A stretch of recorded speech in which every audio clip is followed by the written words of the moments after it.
Karachi administrator DMC east Syed Shakeel Ahmed की काविशों से यौम शहादत हजरत अली से कबल मरकजी जुलूस व मजलिस के हवाले से इंतजामात मुकम्मल कर लिए गए हैं। नेशनल पार्क और अतराफ को रोशन करने के साथ महफिल शाह खरासा अज़ाखाना ज़हरा इमाम बारगाह शाह नजफ समेत दीगर जगहों पर सड़कों की सरकारी समेत दीगर बल्दियाती सहूलियात को यकीनी बनाया गया है।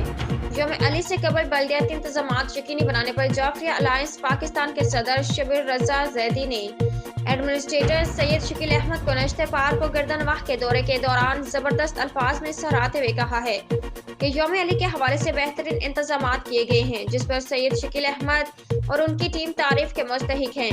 उन्होंने कहा, यह मुसलमा हकीकत है कि सैयद शकील अहमद व दिगर हकीकत में ज़ली शर्की को बेहतरी की जानिब लेकर जा रहे हैं। एडमिनिस्ट्रेटर सैयद शकील अहमद ने इस मौके पर फोकल पर्सन इम्तियाज भुट्टो के हमरा कहा कि नेशनल पार्क और अतराफ समेत दिगर जगहों पर रोशनी, सड़कों की बेहतरी समेत दिगर बल्दियाती इंतजामात तकरीबन मुकम्मल कर लिए गए हैं। अपनी निगरानी में अमूर के अंजामदही को यकीनी बनवा रहा हूँ। अहले तशरीह अंजमनों की जानिब से जो बल्दियाती मसाइल पेश किए गए हैं, उनके हल के लिए इक़दाम किए गए हैं, जिसकी बदौलत काफी बेहतरी आई है। अभी कुछ दिन बाकी हैं जिसमें सूरत हाल को मजीद बेहतर बनाने के लिए काम किए जाएंगे। उन्होंने नेशनल पार्क और अतराफ की सड़कों की सरकारी और रोशनी के इंतजामात पर इत्मीनान का इजहार किया।